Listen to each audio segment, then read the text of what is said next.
Bonjour à tous, je vous souhaite une merveilleuse nouvelle année. Ça fait très longtemps que je n'ai plus fait de vidéo, d'ailleurs je pense que la dernière que j'ai postée était début février. Donc pour moi ça fait un peu bizarre, mais j'ai eu vraiment envie de commencer cette nouvelle année du bon pied et de reprendre en main ce pan de ma vie, donc de me relancer à fond dans les vidéos pour pouvoir vous apporter un maximum de conseils et d'aide au quotidien. Dans la vidéo d'aujourd'hui, je vais vous partager les 5 étapes que je suis chaque année pour me préparer et que je fais suivre également à mes coachés qui participent à l'atelier que j'organise, que j'ai déjà organisé 2 années de suite. L'idée ici, ce n'est pas de vous mettre de la pression et de vous bombarder comme vous l'êtes sûrement actuellement avec les objectifs, etc. L'idée, en fait, c'est vraiment de capitaliser sur toute cette énergie, cette frénésie qu'il y a sur le moment pour vous préparer et pour pouvoir vous aligner afin d'atteindre les objectifs que vous avez envie de vous fixer. Donc si vous êtes curieux de connaître les étapes que je suis et que je fais suivre à mes coachés durant les ateliers, continuez à regarder la vidéo. La première étape à faire quand vous voulez vous fixer des objectifs pour la nouvelle année, c'est de faire le bilan de l'année qui précède. Donc de vraiment prendre le moment de peser le bon, le moins bon et de faire un état des lieux de comment s'est passée votre année, ce qui a fonctionné, ce qui n'a pas fonctionné, ce que vous avez atteint, ce que vous n'avez pas atteint, pourquoi, quels freins vous avez rencontrés, quelles leçons vous avez apprises. Si vous voulez aller plus loin dans cette première étape, j'ai fait une vidéo l'année passée, ou fin 2018, que je vous mettrai en lien, je pense, ici et dans la barre d'infos. La deuxième étape que je préconise, c'est de créer sa vision. Donc de vraiment se projeter dans le futur. Cette année, pour mes coachés, je leur ai fait faire un exercice, un double exercice sur la vision. Un premier exercice avec une vision à 5 ans. Donc je les ai vraiment fait se visualiser d'ici fin 2024, à l'aube de 2025, pour vraiment un peu étendre le champ des possibles et rêver vraiment loin. C'est pas un exercice toujours facile de se projeter. L'idée n'est pas de se fixer et de se coincer dans quelque chose, mais d'avoir une idée, en tout cas à l'heure actuelle, de la direction que vous aimeriez bien donner à votre vie. Et ensuite, sur base de ça, de partir sur la vision que vous avez pour l'année 2020, ce que vous voulez accomplir, comment vous voulez vous sentir en 2020. Partez vraiment de ça, de ce sentiment, et déterminez les actions et les activités et les accomplissements qui vont vous permettre de vous sentir de cette manière. Et donc, si vous voulez aller plus loin également dans l'exercice de vision, j'ai une deuxième vidéo à vous mettre en lien dans la barre d'infos qui pourra vous aider dans ce processus. La troisième étape, une fois que vous avez fait le bilan, que vous avez votre vision pour l'année 2020, c'est de vous fixer des objectifs. Alors, quand on se fixe des objectifs, surtout par pitié, ne vous mettez pas une pression monstre. Ne vous mettez pas une liste de 15-20 objectifs à atteindre. Ce n'est pas réalisable et c'est surtout beaucoup trop surchargeant pour vous. Vous allez vous sentir vraiment anxieux à l'idée d'avoir autant de choses à accomplir et vous allez vous sentir bloqué et vous finirez par ne pas passer à l'action. Ce qui est vraiment dommage parce que si vous ne passez pas à l'action, évidemment, rien de tout cela ne se réalisera. Donc, je vous conseille vraiment de vous concentrer sur un minimum d'objectifs. Et si vous comprenez l'anglais, je vous invite vivement à aller regarder la vidéo de ma coach Erin, que je vous mettrai également dans la barre de description, qui cette année propose une méthode où on ne se fixe que 4 gros objectifs.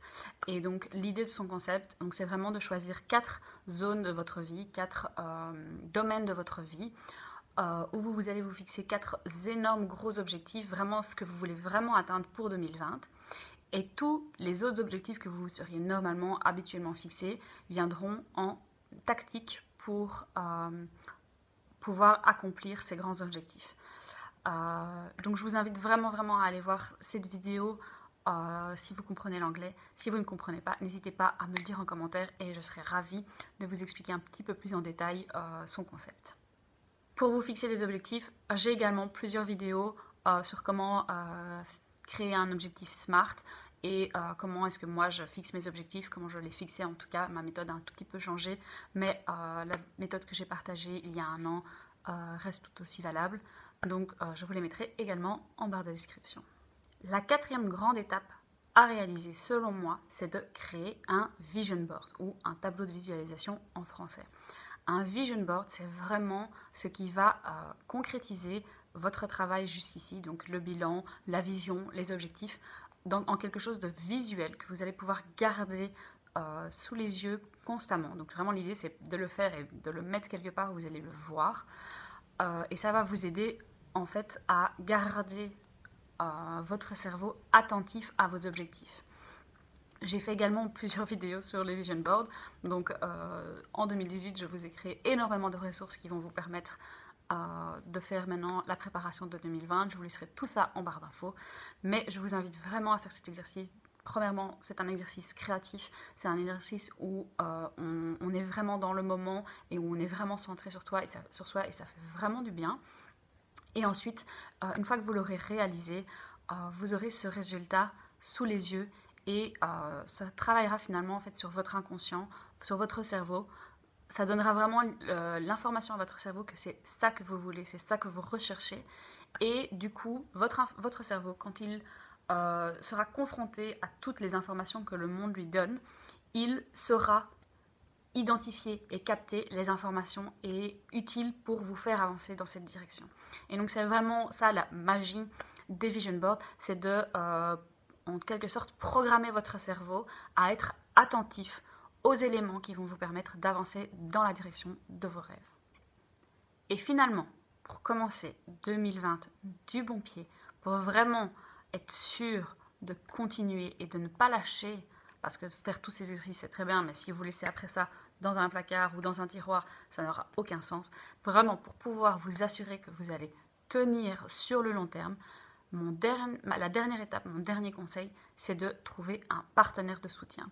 Donc ça peut être quelqu'un de votre famille, ça peut être un ami, ça peut être un coach. C'est à vous de choisir, mais de trouver quelqu'un que vous allez retrouver de manière régulière, si possible une fois par semaine au minimum, et où vous allez vraiment échanger sur qu'est-ce que vous avez voulu atteindre cette semaine, comment ça s'est passé, quelles difficultés vous avez rencontrées, qu'est-ce que vous allez mettre en place la semaine prochaine. Et c'est vraiment comme ça, en travaillant avec quelqu'un qui va vous soutenir, qui va vous motiver, qui va vous épauler, qui va aussi un peu vous bousculer si vous lâchez du lest. C'est vraiment comme ça que vous allez pouvoir garder la motivation sur le long terme. Vous allez vraiment vous sentir responsabilisé parce que quelqu'un attend avec vous les résultats de vos projets. Donc pour faire face aux doutes, pour faire face à la démotivation qui arrivera, qu'on le veuille ou non, pour faire face aux difficultés que vous allez rencontrer, s'il vous plaît, ne restez pas seul, entourez-vous. Il faut vraiment que vous vous connectiez à d'autres personnes qui ont aussi des aspirations personnelles et que vous travaillez et que vous concentriez vraiment cette énergie ensemble pour avancer. Alors bien entendu, ceci n'est pas une recette magique. 2020 ne va strictement rien changer. On ressent souvent en début d'année ce boost d'énergie, cette frénésie de nouvelle année, nouveau mois, et on met énormément de pression sur ce futur nous qui va lui être motivé, qui va lui accomplir tout ce qu'on veut faire, qui va lui surmonter tous les obstacles. Et on se détache vraiment finalement de cette personne. Et on le voit vraiment comme quelqu'un d'externe. Et c'est là où les gens, finalement, n'arrivent pas à atteindre leurs objectifs parce qu'ils ont cette énergie, ils mettent ces objectifs en se disant « Ah, c'est mon futur moi qui va accomplir tout ça. » Mais ce n'est pas le cas. Il n'y a qu'une seule personne qui peut accomplir les objectifs, qui peut réaliser la vie de vos rêves. C'est vous, c'est maintenant, c'est en prenant des actions au quotidien, c'est en gardant vraiment tout ce travail que vous allez faire de préparation, donc votre vision, votre bilan, vos objectifs, gardez ça en tête, relisez-les, reconnectez-vous à ce que vous voulez et c'est uniquement comme ça que vous allez avancer. Donc prenez un moment pour vous, prenez-vous une journée, passez en revue les différentes étapes que je vous ai présentées aujourd'hui, donc le bilan, la vision, les objectifs, le vision board, trouvez-vous quelqu'un qui sera votre partenaire de soutien et passez à l'action. J'ai vraiment hâte de voir ce que 2020 nous prépare, de voir mes projets se réaliser et les vôtres. Donc n'hésitez surtout pas à laisser en commentaire vos objectifs. Je serai ravie d'être votre partenaire de soutien en ligne. Je serai là pour vous soutenir, pour vous donner un coup de boost parce que je crois en vous, en vos projets. Et je pense que nous allons accomplir de grandes choses cette année. Je vous souhaite encore une merveilleuse année 2020 et je vous dis à très vite. Au revoir.